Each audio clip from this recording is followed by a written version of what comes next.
यह जो कथा सत्यानुव्रत में चल रही है, इस कथा में आगे जब सुलसा ने सगर को बर लिया, तब उसके बाद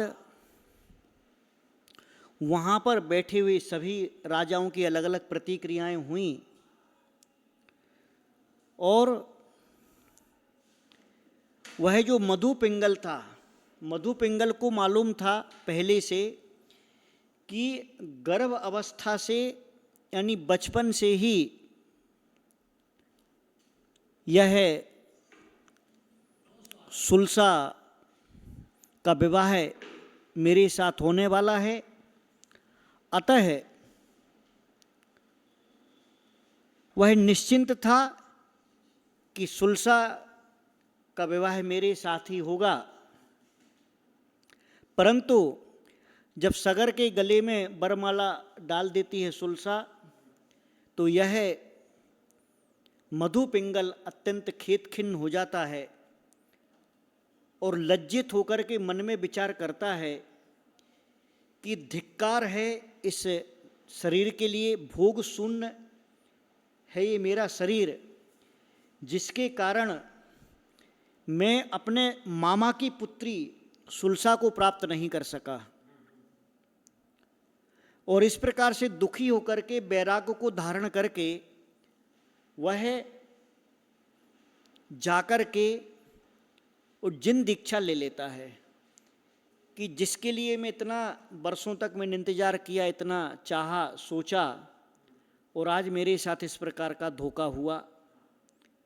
तो वह दीक्षा ले लेता है मधु पिंगल, जिसकी आंखें पीली होने के कारण गलत सूचना दे करके उसे फंसाया गया था। दीक्षा लेने के बाद में वह अनेक ग्रामों में, नगरों में भ्रमण करता है और एक दिन भ्रमण करते हुए वह अयोध्या नगरी में आया, जहाँ राजा सगर और सुलसा थे। वहाँ पर आने के बाद में वो कई उपवासों के बाद थक गया था और तेज धूप थी, तो उसका शरीर खेद खिन्न हो गया था। उस थकान के कारण उसने राजमहल के पास में, मुख्य दरवाजे के पास में एक राजमंडप जैसा बना हुआ था, वहाँ छाया में वो बैठ गया। वहाँ पर विश्राम की अवस्था में बैठ गया और उसी जगह पास में वो जो विश्वभूति पुरोहित था, जिसने और मंदोदरी ने मिलकर के पूरा षड्यंत्र रचा था, तो वो विश्वभूति अपने शिष्य शिवभूति के लिए सामुद्रिक शास्त्र पढ़ा रहा था कि किस प्रकार के मानव के लक्षण होते और किस प्रकार का उसका फल होता है, किस प्रकार से ये सामुद्रिक शास्त्र कहलाता है कि आँखों का क्या महत्व होता है, हाथ का क्या महत्व होता है, कैसे चलते हैं, कैसे ओंठ होते हैं, किस प्रकार से उठने वाला, किस प्रकार से बैठने वाला। तो ये सब शास्त्र वो पढ़ा रहा था अपने शिष्य के लिए। और तभी उस शिवभूति की जो नज़र थी वो मधु पिंगल के ऊपर गई, मुनि के ऊपर, और वो बड़े ध्यान से, ऐसा गौर से, ऐसा मधु पिंगल को ऊपर से नीचे तक देखता है। ऐसा कई बार देखता है। देखने के बाद एकदम आंखों को और ज्यादा टकटकी लगा करके देखता है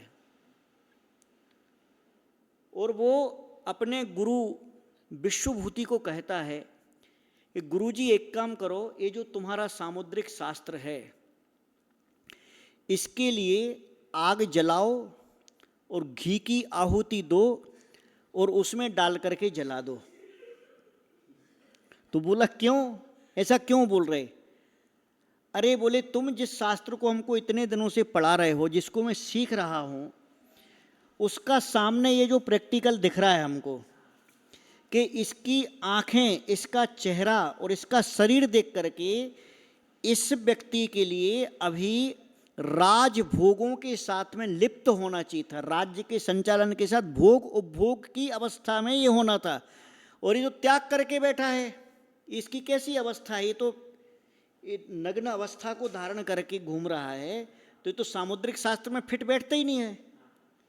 इसलिए सामुद्रिक शास्त्र को बोले जला दो, अलग कर दो, कि कोई मतलब नहीं। अभी क्या, जब सामने प्रैक्टिकल दिख रहा है कि उसको भोगी होना था और ये योगी बन के घूम रहा है। अब इसमें वो विचार करता है, अब ये जो था कौन, विश्वभूति, ये तो सदाचार का शत्रु था, सदाचार का शत्रु था और दुराचार का मित्र था। तो इसने क्या कहा उसको, शिवभूति के लिए कहा कि देख बेटा, शास्त्र तो जैसा है वैसा ही है और वही सत्य है, खेद मत करो, ऐसा नहीं है जो तुम बोल रहे हो। इस बारे में सुनो, ये जो हमारा राजा है सगर, उस राजा सगर की इच्छा थी, आकांक्षा थी कि सुलसा जैसी सुंदरी हमारे लिए मिले, और वो सुलसा जिसकी तुम बात कर रहे सामने बैठा हुआ है, इसको पहले से देना तय था, बचपन से, गर्भावस्था से। अब उसको प्राप्त करना था, तो मैंने और मंदोदरी धाय ने मिलकर के सगर की आज्ञा पाकर के, सगर के षड्यंत्र के साथ में मिलकर के हमने जो नहीं पा सकते थे किस हालत में कभी भी उस सुंदरी के लिए, उसको पाने के लिए हमने ये सब रचना रची और उल्टा शास्त्र पढ़ा करके उस सुलसा का विवाह सगर से करवा दिया है। और उसके दुख में दुखी होकर के ये तपस्वी बना है, ये अपने मन से नहीं बना है, इसलिए तपस्वी बना, इसलिए इसने दीक्षा ली है।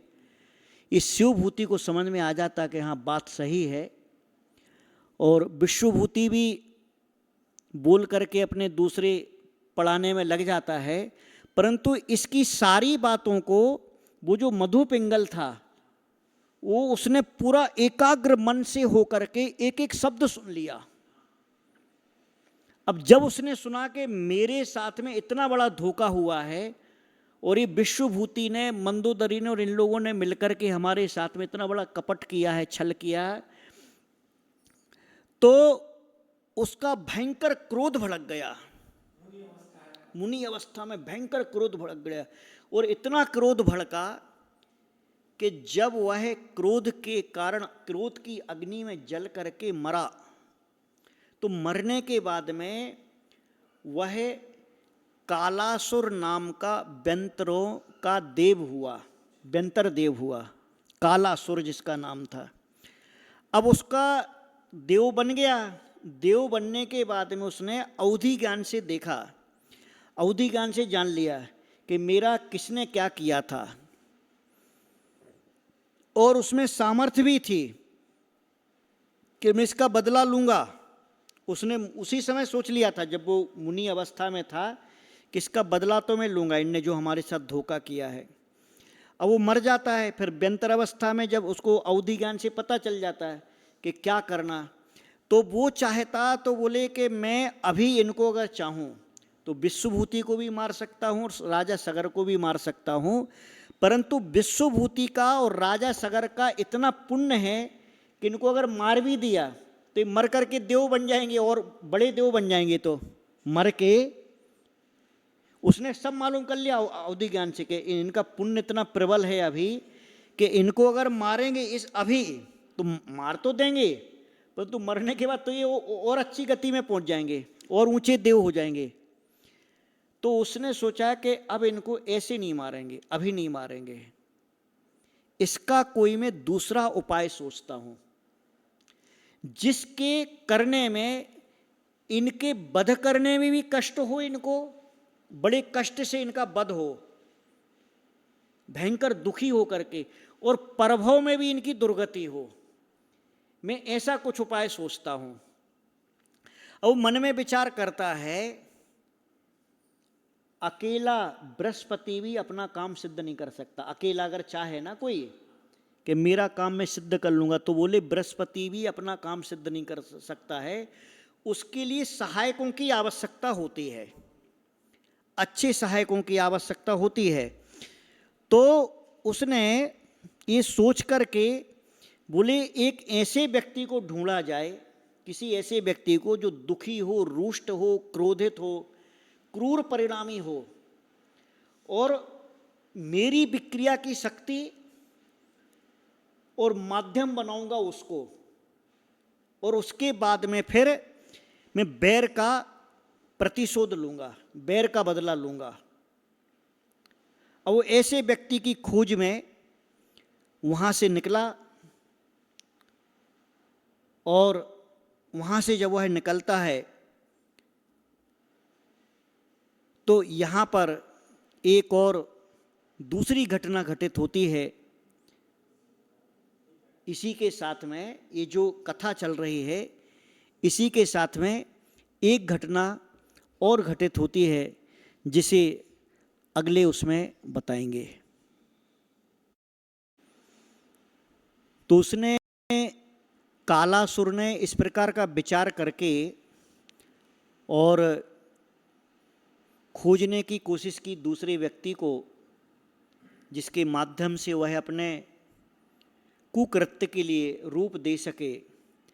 तभी वहाँ पर एक घटना और ऐसी है कि जो स्वस्तिमती नगरी में राजा विश्वावसु राज्य करता था, और उसका वसु नाम का पुत्र था। उसके यहाँ पर अनेक आगम शास्त्रों का जानने वाला, शुद्ध हृदय को धारण करने वाला क्षीरकदंबक नाम का पुरोहित था, और उसका पुत्र पर्वत था। एक दिन स्वर्णगिरी पर्वत के पास में वह क्षीरकदंब वसु राजा के पुत्र के लिए, पर्वत अपने खुद के पुत्र के लिए, और नारद जो दूसरे नगर से आया था, इन तीनों के लिए शास्त्र का अध्ययन करा रहा था, आगम का अध्ययन करा रहा था, और बड़े ही अत्यंत मधुर स्वर में उन्हें समझा रहा था, आगम के अर्थ को उपदेश दे रहा था। उस समय आकाश से दो मुनिराज, एक अनंत गति और एक अमित गति, दोनों ने ऊपर से देखा कि ये चार लोग यहाँ पर बैठे हैं और स्वाध्याय आदि कर रहे हैं। उनमें से जो अनंत गति थे, वे मुनिराज बोले कि भगवान, ये ही जो शिष्य हैं ना, ये सभी बहुत अच्छे विद्वान हैं, कितने अच्छे से सीख रहे हैं, कितने अच्छे से पढ़ रहे हैं, ये सभी आगम और ग्रंथों को बड़े अच्छे से लीन होकर के सुन रहे हैं। और ये जो पढ़ाने वाला पुरोहित है, ये भी निरंकार के भाव से अहंकार रहित होकर के और बहुत ही यथार्थ रूप से इनको समझा रहा है, बड़ी एकाग्रता से, और ये सब पढ़ रहे हैं। तभी वहाँ पर जो उनके साथ में अमित गति मुनिराज थे, वे बोलते हैं कि उन्होंने फिर अवधि ज्ञान लगाया, और अवधि ज्ञान से उन चारों के बारे में जाना। और चारों के बारे में जान करके अमित गति बोले, आपका कहना ठीक है कि सभी लोग बहुत अच्छे से पढ़ रहे हैं, सब सुन रहे हैं, परंतु इनमें से दो शिष्यों की जो बुद्धि है, वो शास्त्रों को पढ़ करके जिस प्रकार से पानी अधोगामी हो जाता है, नीचे की ओर बहता है पानी, या पानी में कोई पदार्थ डाल दो, कोई सामान, तो वो नीचे की ओर चला जाता है, ऊपर नहीं रहता। इसी प्रकार से इनमें से दो की बुद्धि इन शास्त्रों को पढ़ के विपरीत हो जाएगी, इस शास्त्रों के अर्थ को विपरीत करेंगे और ये इनमें से 2 अधोगामी होंगे और 2 ऊर्ध्वगामी। अब इस बात को क्षीरकदम्ब ने सुन लिया कि मुनिराज क्या कह रहे हैं। देखिए, कभी कभी ऐसा लगता है, अपन देखते हैं कि बहुत अच्छे से स्वाध्याय हो रहा है, बहुत से लोग सुन रहे हैं और बड़ा स्वाध्याय में रस आ रहा है, स्वाध्याय में लगता है ऐसा कि यार बिल्कुल एकाग्र होकर के ये स्टडी कर रहे हैं। परंतु सभी लोग एक जैसे होते ऐसा नहीं है। उनमें से कुछ लोगों की बुद्धि अगर विपरीत है, यानी मिथ्या का भाव है उनका, मिथ्या दर्शन, मिथ्या ज्ञान की रुचि है उनकी, तो वो शास्त्र के अर्थ को विपरीत कर देते हैं। शास्त्र में तो सब सही लिखा हुआ है, परंतु ऐसी भी दुरात्माएं होती हैं, ऐसे लोग भी होते हैं जो शास्त्रों को पढ़ने के बाद में उन शास्त्रों के विपरीत अर्थ बताते हैं। उस शास्त्रों के विपरीत अर्थ बताने वाला इतना घातक व्यक्ति होता है कि भाई उससे अच्छा तो पशु जो नहीं जानता है, कम से कम वो गलत सही से तो दूर है, या जो अज्ञानी है, जिसको शास्त्र समझते नहीं, पढ़ता नहीं, कहीं आता जाता नहीं। परंतु अगर ज्ञान के नाम पर शास्त्रों का गलत अर्थ ग्रहण कर लिया, शास्त्रों का गलत अर्थ को आपने आगम मान लिया, अर्थ कुछ और है, बताया कुछ और गया, तो वो हाँ समझ कुछ और हो गई। अब वो क्या हो गया कि अगर वो चीज़ सिस्टम में आ जाती है, गलत बात, अर्थ के विपरीत, तो निश्चित रूप से उसका अनर्थ ही होता है। निश्चित 100% उसका अनर्थ ही होना है। देखो, एक व्यक्ति है, गाड़ी चला रहा सड़क पर, धोखे से उसके द्वारा कोई एक्सीडेंट हो गया। घटना एक ही जैसी लगती है। और एक व्यक्ति है जो इंटेंशनली जा करके कि भाई आज इसको उड़ाना है, इसका एक्सीडेंट करना है। घटना एक जैसी लग सकती है, परंतु अंतर दोनों में जमीन आसमान का है कि एक व्यक्ति के माध्यम से अज्ञानता में धोखे से वैसा हो गया, और एक व्यक्ति जानबूझ करके, जो जानबूझ करके शास्त्र के अर्थ को गलत बताता है, वह अपना तो अहित करता ही है, वो अपना खुद का बहुत बुरा करता है, और जो लोग सुनने वाले हैं उसकी बात को जो फॉलो करने वाले हैं, उनका विचारों का मुफ्त में बुरा होता है। और इसके साथ में ये तो बात थी स्मूथली, अब इसके साथ में अगर ईगो आ गया कि मालूम चल गया कि ये तो गलत बात है यार, ये अर्थ तो हमने सही नहीं समझा। कई बार एक गलत अर्थ शास्त्र का पीढ़ी दर पीढ़ी चलता है, पीढ़ी दर पीढ़ी, पीढ़ियाँ बीत जाती, परंतु आदमी बोलता नहीं, हमने तो यही पढ़ा है, हमारे यहाँ तो पंडित जी ने यही बताया है, हमको तो प्रवचन में यही समझाया था, हमको तो शिविर में यही बताया था। तो पीढ़ी वो शास्त्र का गलत अर्थ वो सिद्धांत बन जाता है। पर माने मूल सिद्धांत रहता एक तरफ, जो ओरिजिनल है वो तो हो जाता साइड में, और जो उसका बिगड़ा हुआ रूप है, जो विकृत रूप है, वो बिल्कुल हीरो बन के सामने आ जाता है, वो बिल्कुल मजबूती से तैयार हो जाता है।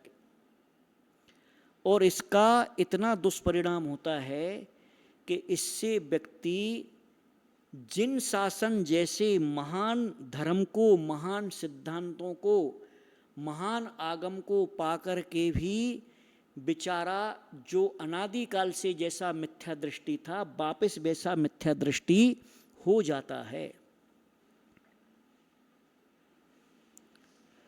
अब यहाँ पर वो जो क्षीर कदम्ब था, पुरोहित वो सोचता है कि मुनि ने जो कहा वचन तो अकाट्य उनके, इसमें मैं तो देशव्रती हूं, वो अनुव्रती था चीर कदम्ब, तो बोले मेरी तो नरकगामी होने की संभावना ही नहीं है, क्योंकि जो अनुव्रती बन जाता है, जो व्रतों को ग्रहण कर लेता है, अनुव्रत या महाव्रतों को ग्रहण कर लेता है, वो अधोगामी नहीं होता, नरकगामी त्रंचगामी नहीं होता, उसकी एक ही गति होती है, देवगति में जाने वाला पात्र ही अनुव्रत या महाव्रतों को ग्रहण करता है, या जिसने अनुव्रत या महाव्रतों को ग्रहण किया है उसका फिक्स है कि ये देवगति में ही जाएगा। नहीं तो कई बार कई ऐसे एग्जाम्पल मिलेंगे आपको घरों में, वो बोलते ये इनका इतना त्याग है, ये इनकी इतनी बड़ी लिस्ट है, इन्होंने ये त्याग किया है, फिर ये नहीं खाते हैं, फिर ये नहीं पीते हैं, फिर शाम को ये नहीं करते हैं, फिर रात में ये नहीं, वो बहुत बहुत बहुत त्याग। अब उनको बोलो प्रतिमा ले लो, व्रत ले लो, अनुव्रत ग्रहण, नहीं नहीं ये नहीं होता, क्या इसकी हिम्मत नहीं होती, दीक्षा ले लो, इसकी हिम्मत नहीं होती, त्याग 20-20 साल 25-25 50-50 साल हो जाते कई बार, उसको बोलो कि घर छोड़ो, तो नहीं घर नहीं छोड़ता, तो कहीं ना कहीं मामला गड़बड़ है, या तो गति बंद हो गई, देव गति के अलावा अगर दूसरी गति का नरक गति त्रंच गति का बंद हो गया है तो फिर दीक्षा के चांस खत्म, अपने आप नहीं होंगे भाव। तो यहां पर वो बोलता है कि देखो अब मैं तो अनुव्रती हूं, देशव्रती हूं, तो मेरी तो नरकगामी होने की संभावना खत्म। अच्छा, अब ये जो राजा का पुत्र है वसु, बोले इसका जो प्राण बसा है वो राज्य में बसा हुआ है, माने ये राज्य के अलावा को सोचता नहीं, बोलता नहीं, बात ही नहीं करता है, तो ये गया नीचे की ओर, क्या इसके प्राण जो हैं वो काय में हैं, राज्य में हैं। अब बोले कि अब दो बचे, कौन, पर्वत और नारद। अब बोले इनकी परीक्षा ले लें दोनों की। इसमें बोलते हैं कि राज्य का फल नरक है, राज्य का माने राज्य करते हुए, राजनीतिक पदों पर बने हुए, राज्य का संचालन करते हुए जो मरण होता है उसकी एक ही गति बताई है, नरक गति। राज्य का फल नरक है और शासन का फल है बंधन। जो शासन में लिप्त रहते हैं और अगर वो छूट ना पाए तो उसका फल क्या है, बंधन। अब जो स्त्री के विश्वास में आकर के पूरा जीवन पूरा विश्वास कर लेता है सिर्फ स्त्री पर, बाकी सबका विश्वास छोड़ देता है, तो उसका फल है मरण। और दुर्जनों से मैत्री का फल है विपत्ति। अगर दुर्जनों से मैत्री है तो इसका फल क्या है, विपत्ति आएगी। दुर्जन व्यक्ति से जिसकी भी मित्रता हो, कहीं ना कहीं क्योंकि वो फंसेगा तो उसके साथ में इसका भी नंबर आएगा, फोटो आएगा, किससे बात करी, किससे क्या हुआ। भाई शराब की दुकान पर आप बोलो कि हमने तो हाथ नहीं लगाया, हम तो छूते ही नहीं, हमारा त्याग है, परंतु अगर खड़े होकर के अगर फोटो खिंच गई तो इस संगति का असर तो आएगा। अब वो फोटो तो प्रूफ हो गया, दुर्जन की संग। अब भाई तो है तो दुर्जन अगर धोखे से निकाल लिए, वो इतने ही तो निकालता है, तो फिर मामला गड़बड़ हो गया। तो दुर्जन की संगति का फल क्या बताया है, विपत्ति, मैंने कभी भी विपत्ति आ सकती है उसके साथ में। फिर यहां पर कहते हैं तो वसु भी गया, वसु के प्राण राज्य में बसे हैं, तो वो अब दो बच्चे, कौन, नारद और पर्वत। तो बोले अब इन दो की परीक्षा लेना है। दो की परीक्षा लेने के लिए उसने क्या किया, दो आटे के आकार बनाए, ऐसी जानवर जैसे आकार बनाए और बोले जाओ दोनों को अलग अलग दिशाओं में भेजा और बोला जहां पर कोई नहीं देखता हो, कोई नहीं देखता हो, वहां पर जाकर के इनको तुम खा के आ जाओ। अब पर्वत गया और घर के पीछे जो उसका आंगन था वहां पर पेड़ों में छुप करके खा के आ गया। और नारद गया, अब नारद जंगल तक में पहुंच गया, दूर दूर तक कोई नहीं था। नदी के पास गया, पर्वत सब जगह उसने देखा और आखिरी में उसने विचार किया कि संसार में ऐसी कोई जगह नहीं जहां पर व्यंतर आदि ना देख रहे हों, या अतीन्द्रिय दर्शी, जो अतीन्द्रिय ज्ञानी बोलते हैं ना, अतीन्द्रिय दर्शी माने रिद्धिधारी यारी अवधि ज्ञानी मन प्रय ज्ञानी या केवल ज्ञानी भगवान ना देख रहे हों। भाई ये तो दुष्कृत है। तो उसने क्या किया, आकर के और अपने गुरुजी को बोला कि ये तुम्हारा रहा पुतला, भैया ऐसी कोई जगह नहीं जहां पर कोई कोई कोई देखता ना हो। हाँ, तो ये समझ गया कि ये पर्वत तो डकार के आ गया, माने ये तो गया काम से, माने खुद का बेटा। और नारद जो है ना इतना समझदार निकला कि घूम घाम के आकर के वापस कर दिया पुतला कि भैया ऐसी कोई जगह नहीं जहां पर कोई देखता ना हो। तो ये बोला कि नारद और मैं तो हैं ऊर्ध्वगामी, अभी दो हो गए अधोगामी, जो मुनि ने कहा है। इस प्रकार का विचार करता, विचार करने के बाद उसको बैराग हो जाता कि देखो मैं कितना शास्त्रों को पढ़ता हूँ, मैं दिशव्रती हूँ, अणुव्रती हूँ, परंतु ये खुद का ही बेटा अधोगामी होने वाला है। तो वो ऐसा विरक्त भाव लेकर के जाकर के मुनि दीक्षा ले लेता है। और मुनि दीक्षा लेने के बाद में अच्छे से व्रतों का संयम का पालन किया और व्रतों संयम का पालन करके उसने समाधि मरण करके संलेखना पूर्वक और देवलोक में देवपद पा लिया। अभी पा लिया।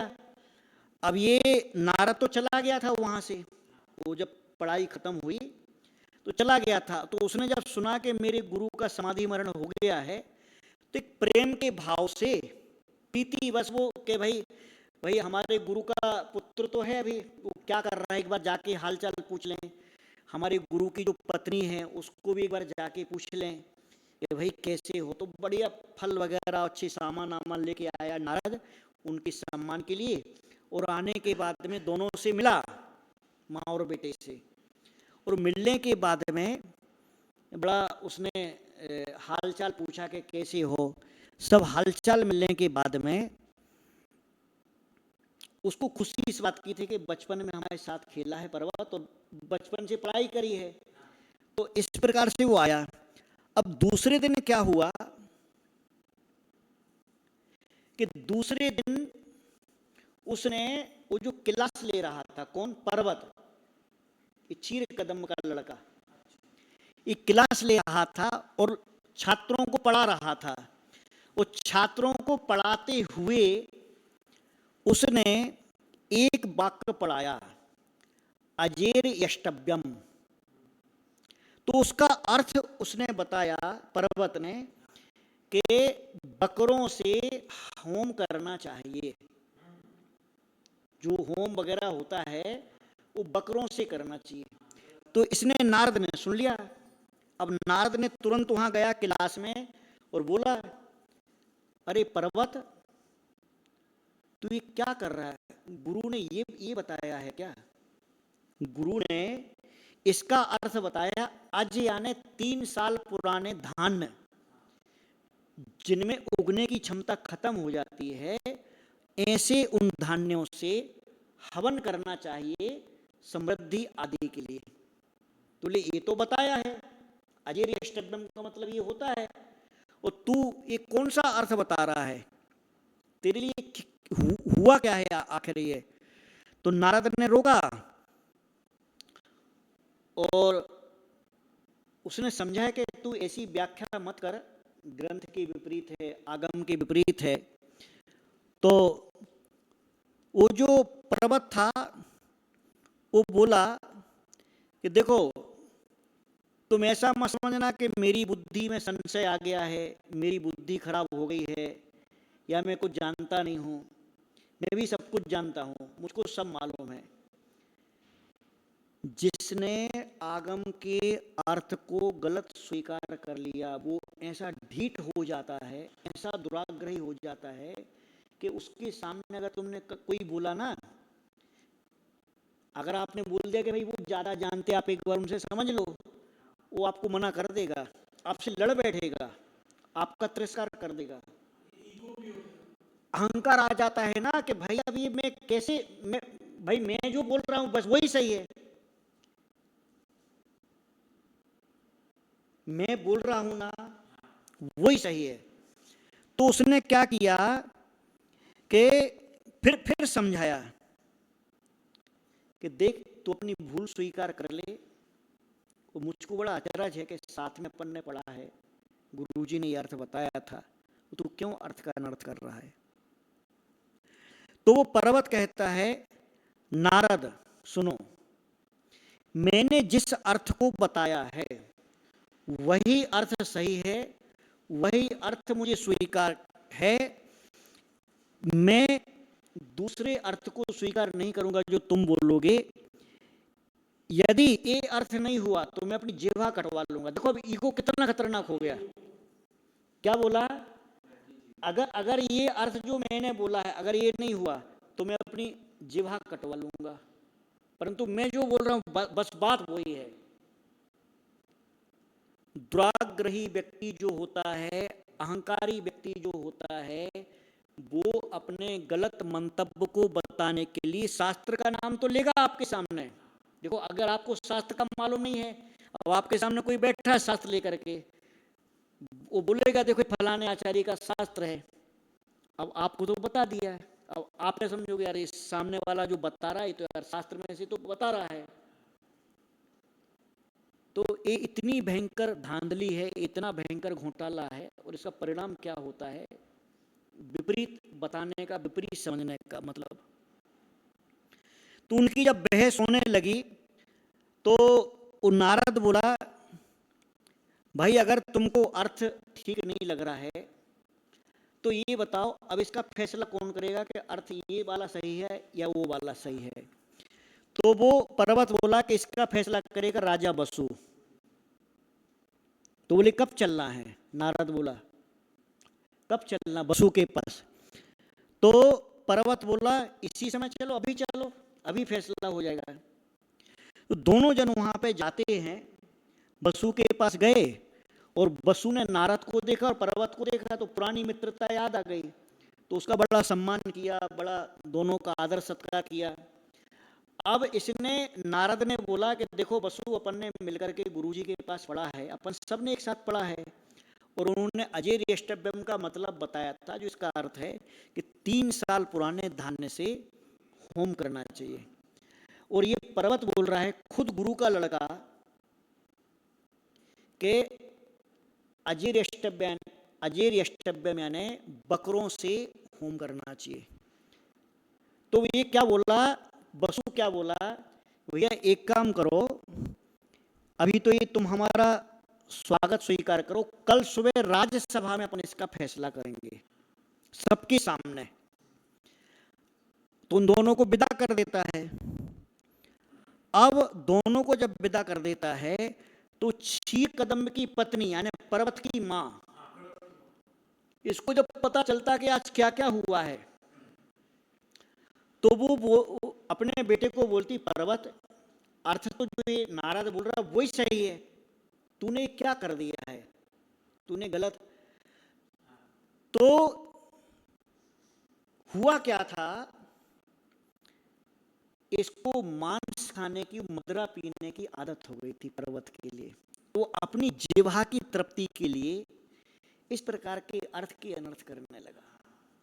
इसकी मां को जब पता चला, और बेटे का मोह, तो बेटे के मोह में रात्रि में गई राजा के पास में, वसु के पास, और बोली कि जैसा, अगर देख तूने एक बार डरते डरते, हमारे जो पति थे उनसे डर करके तू बचपन में भाग रहा था, और एक बार मैंने तेरी लुका छिपी में बचाया था, और तूने हमको एक बात बोली थी कि जब मैं राजा बनूंगा और तू जो बोलेगी मैं तेरे लिए वो दूंगा वरदान।